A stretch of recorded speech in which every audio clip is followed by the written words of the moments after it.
will be our current assistant wrestling coach. And he has some type of relationship with the inducted person we're going to talk about. Michael Sugarmeyer, please come on down.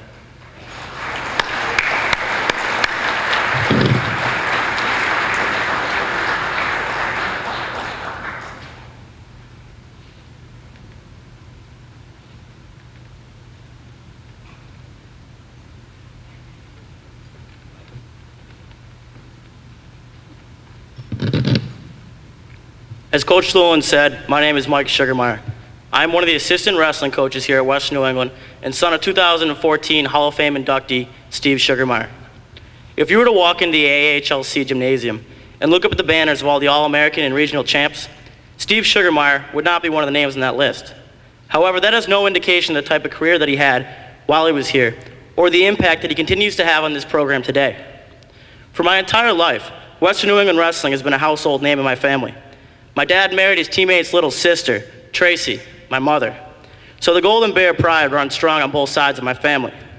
So before I get started, I'd like to thank my dad's teammate, my Uncle Rick, because if he hadn't been so oblivious to them dating, I probably wouldn't be here right now to deliver this speech.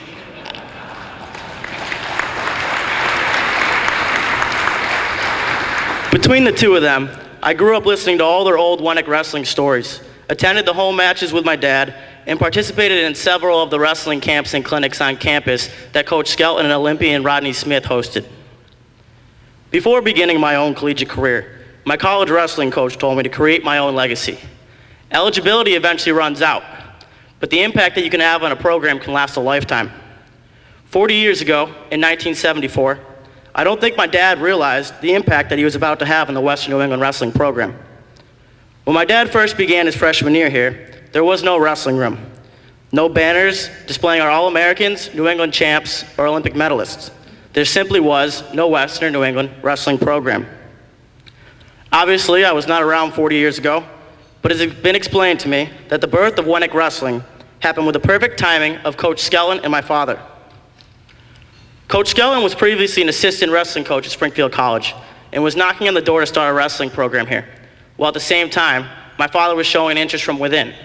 Later that year, in 1974, Western New England Wrestling was born, and the two of them, along with the rest of the Western New England wrestling pioneers, began paving the way of success for many more to follow. My father went on to become the program's first captain, scholar athlete, and was part of the first group of wrestlers to qualify for the NCAA tournament. Carl Montero's here, and he was one of those that joined him as well. He did this in his junior season in 1977, competing at 118 pounds. That year, he led the team in wins, compiling a dual meet record of 13-1. He graduated in 1978, but his involvement with wrestling in Western New England was far from being over. Being an accountant, the heart of wrestling falls during his busy season. But that didn't stop him from finding time to volunteer as assistant coach for numerous seasons. He later also coached the Hampden-Wilbraham Youth Wrestling Program for close to 15 years. Aside from coaching, he was a Western Massachusetts wrestling official for nearly a decade. His contributions to Western New England extend beyond the mats of the wrestling room. He currently serves as our program's faculty fellow and has been an accounting professor here since 1987. Anyone that has ever spoken to him about Western New England would be able to tell you how proud he is to be a part of not only the university, but the entire wrestling and athletic family. Whenever I have spoken with any of my dad's past teammates and coaches, they all seem to mention the same thing, his level of dedication for the sport. Coach Skelton went on to say that he was one of the most dedicated wrestlers that he has ever coached, both on and off the mat. And competing at 118 pounds at 5'8", we can all imagine that making weight was not easy at all. One thing that they all added was that he had made weight every time, and no one else ever heard him complain. He came to practice every day and took care of what he had to do. Hearing of this was no surprise to me. This may sound biased, but my dad has always been the most dedicated person that I've ever known in all aspects of his life.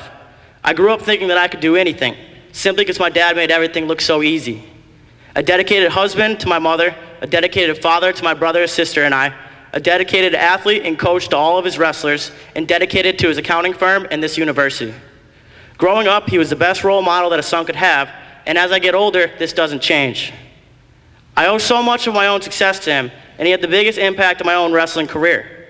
My dad was my first coach, and I still consider him my coach to this day. There are so many fathers out there that put so much pressure on their sons to win, and it was nice knowing that whether I won or lost, my father was still proud of me. My mother Tracy, my older sister Laura, and my younger brother Kevin are also all here tonight, and they're just as proud as him as I am. 40 years ago, my father helped put Western New England wrestling on the map, and I'm honored to have the opportunity to help reestablish what he started 40 years ago. Thank you.